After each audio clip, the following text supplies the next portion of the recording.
Everyone, welcome to master English with Sakshi. आज हम लोग करेंगे रीडिंग एंड ट्रांसलेशन। कल हम लोगों ने ग्रामर का एक बेसिक टॉपिक कवर किया था, जिससे आपको पार्ट्स ऑफ स्पीच का बेसिक ओवरव्यू प्लस सेंटेंस को कैसे फ्रेम करते हैं, कैसे स्ट्रक्चर करते हैं, उसका आइडिया मिल गया है। आज हम रीडिंग करेंगे, क्योंकि ये सीरीज एक कॉम्बिनेशन है जिसमें आपको ग्रामर के साथ साथ रीडिंग, स्पीकिंग सब कुछ स्टेप बाय स्टेप करवाया जाएगा, जिससे कि आपके हर लेवल पर प्रैक्टिस होती रहे। तो शुरू करते हैं एक छोटी सी स्टोरी के साथ, जहां पे मैंने उसकी हिंदी ट्रांसलेशन भी ऑलरेडी लिखा हुआ है। जब मैं स्टोरी को रीड कर रही हूं तो एक एक वर्ड को आप ध्यान से सुनेंगे, जिससे कि आपको प्रोनाउंसिएशन भी क्लियर होगा और साथ ही साथ उस वर्ड का पर्टिकुलर क्या मीनिंग है। कोई ऐसा वर्ड स्टोरी में आता है जिसका मीनिंग आपको नहीं पता, तो आप साथ के साथ उसका मीनिंग भी नोट कर लेंगे। तो आइए स्टोरी शुरू करते हैं। Once upon a time, there was a tiny ant living in a garden. Once upon a time, एक बार की बात है। There was a tiny ant living in a garden. एक छोटी सी चींटी बगीचे में रहती थी। Tiny मतलब छोटी सी, ant चींटी और garden बगीचा। Once upon a time, There was a tiny ant living in a garden. एक बार की बात है, एक छोटी सी चींटी बगीचे में रहती थी। Every day, हर दिन, she collected food and worked hard. वह खाना इकट्ठा करती और मेहनत करती थी। Collected का मतलब है इकट्ठा करना, food का मतलब है खाना और worked hard का मतलब है मेहनत करना। यानी कि Every day she collected food and worked hard. हर दिन वह खाना इकट्ठा करती और मेहनत करती थी। Worked hard कठिन मेहनत करती थी या मेहनत करती थी, दोनों ही आप बोल सकते हैं। One morning she saw a butterfly flying happily in the sky. One morning, एक सुबह, she saw a butterfly, उसने देखा कि एक तितली खुशी खुशी आसमान में उड़ रही है। बटरफ्लाई तितली, फ्लाइंग उड़ रही है, हैप्पीली खुशी खुशी, स्काई आसमान। तो one morning she saw a butterfly flying happily in the sky. एक सुबह उसने देखा कि एक तितली खुशी खुशी आसमान में उड़ रही है। The ant thought, Why can't I fly like her? चींटी ने सोचा, मैं उसकी तरह क्यों नहीं उड़ सकती। Thought सोचा, fly उड़, like उसकी तरह। यहां पे can't यूज किया गया है। जनरली इसे cannot बोलते हैं, ठीक है, लेकिन स्पीकिंग में और इस तरीके से आप शॉर्ट फॉर्म में बोल सकते हैं can't, तो ये एक्चुअली cannot है। तो द आंट थॉट, चींटी ने सोचा, Why can't I fly like her? मैं उसकी तरह क्यों नहीं उड़ सकती। She felt sad but did not give up. वह उदास हुई लेकिन हार नहीं मानी। Felt मतलब महसूस किया, sad मतलब उदास या दुखी, तो उदास हुई या उसने उदास महसूस किया। But लेकिन did not give up.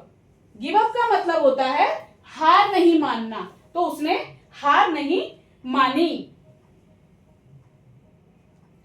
She started practicing climbing tall plants. उसने ऊंचे पौधों पर चढ़ने का अभ्यास शुरू किया। She मतलब वह या उसने, started का मतलब है शुरू किया। Practicing अभ्यास, क्लाइंबिंग चढ़ने का, टॉल ऊंचे और प्लांट्स पौधों पर। तो she started practising climbing tall plants, उसने ऊंचे पौधों पर चढ़ने का अभ्यास शुरू किया। Day by day she reached higher places. Day by day दिन ब दिन, शी वह, रीच्ड पहुंचने लगी, हायर ऊंची, प्लेसेस जगहों तक। तो day by day she reached higher places, दिन ब दिन वह ऊंची जगहों तक पहुंचने लगी। One day a strong wind lifted her from a tall leaf.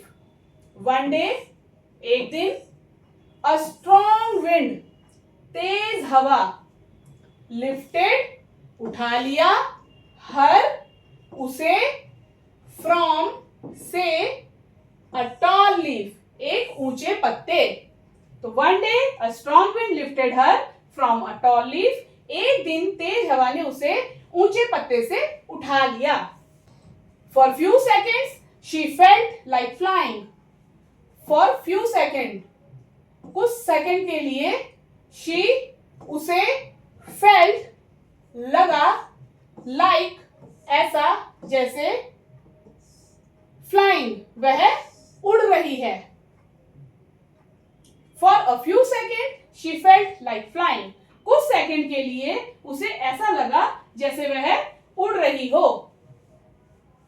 She realized that hard work can give new experiences. She, उसने, realized, महसूस किया या उसे महसूस हुआ, that, कि hard work, मेहनत, can give new experiences. Can give मतलब दे सकती है, न्यू, नए, एक्सपीरियंसेस, अनुभव, यानी कि उसे महसूस हुआ कि मेहनत से नए अनुभव मिलते हैं या मेहनत नए अनुभव दे सकती है. The ant never became a butterfly, but she discovered her own strength. The ant, चींटी, never, कभी नहीं, became, बनी, a butterfly, एक तितली, but, लेकिन, she, उसने, discovered, पहचान लिया, her, अपनी, own strength, ताकत को. The ant never became a butterfly. चींटी कभी तितली नहीं बनी, but she discovered her own strength. लेकिन उसने अपनी ताकत को पहचान लिया. From that day she lived happily and she never compared herself with others. From that day, उस दिन से, she lived, वह रहने लगी, happily, खुश, and, और, she, उसने, never, कभी नहीं, compare, तुलना की, herself, अपनी, with others, दूसरों से. From that day she lived happily. उस दिन से वह खुश रहने लगी and she never compared herself with others. और उसने कभी दूसरों से अपनी तुलना नहीं की. इस तरीके से अगर आप रीडिंग करते हैं, देखिए अभी तो क्या है ना, इसमें बहुत से वर्ड्स ऐसे हैं जिसकी अलग अलग फॉर्म्स यूज हुई हैं, टेंसेस के अकॉर्डिंग अलग अलग टाइम और स्टेट्स यूज हुए हैं, बट आपको ये अभी से इसलिए करवाया जा रहा है, अभी आपको इसमें कोई लॉजिक नहीं देखना है, आपको सिर्फ इन लाइंस को पढ़ना है और उसकी हिंदी ट्रांसलेशन करनी है, सो दैट जिस चीज को हम बार बार पढ़ते हैं ना, तो उसका एक फॉर्मेट ऑटोमेटिकली हमारे माइंड में सेट हो जाता है. ये सिर्फ आपकी रीडिंग प्रैक्टिस के लिए है. ट्रांसलेशन साथ में इसलिए करवा रही हूँ कि काफी सारी वोकैबुलरी आपकी यहीं से क्लियर हो जाएगी, जो आगे आपको सेंटेंस फॉर्मेट करने में बहुत हेल्प करेगी. और दूसरी बात, जब ग्रामेटिकली इन रूल्स को हम पढ़ेंगे कि किस तरीके से अलग अलग जगहों पे एक ही वर्ड के अलग अलग फॉर्म्स यूज होती हैं, तो तब आपको ये सारी चीजें याद आएंगी, क्योंकि आपने ये ऑलरेडी पढ़ा हुआ है. तो एक दिन हमने ग्रामर करी, एक दिन आपको ग्रामर प्रैक्टिस करना है. नेक्स्ट डे आज आपका सिर्फ इतना काम है कि इस स्टोरी को आप कम से कम 5 बार पढ़ें और उसको ट्रांसलेट करें. जिस तरीके से मैंने लाइंस बोली है, मेरी लाइंस के बाद आप रिपीट करें, हिंदी भी और इंग्लिश भी, और इसको प्रैक्टिस करते रहें. कल वाली वीडियो में हम आपके लिए एक नया टॉपिक लेकर के आएंगे, जिससे आपकी स्पीकिंग स्किल्स इंप्रूव होंगी. कल हमने ग्रामर पे काम किया था, आज हम रीडिंग पे काम कर रहे हैं, कल हम स्पीकिंग पे काम करेंगे. तो इसी तरीके से सीरीज का पार्ट बने रहिए. अगर चैनल को अभी तक आपने सब्सक्राइब नहीं किया है तो चैनल को सब्सक्राइब कर लीजिए, बेल आइकन प्रेस कर लीजिए, जिससे कोई भी वीडियो आप मिस ना कर कर पाएं, और साथ ही साथ इस वीडियो को शेयर करके आप बहुत से उन लोगों की, उन बच्चों की हेल्प कर सकते हैं जो इंग्लिश बोलना सीखना चाह रहे हैं, जो स्टक हो रखे हैं ग्रामर में, जो स्टक हो रखे हैं रूल्स में। वो इस तरीके से प्रैक्टिकल वे से समझेंगे तो उनकी भी इंग्लिश बहुत अच्छे से क्लियर हो जाएगी, फ्लुएंसी बढ़ जाएगी। ये वीडियो उनके लिए बहुत ही हेल्पफुल रहेगा। मिलते हैं अगली वीडियो के साथ। Till then, good bye.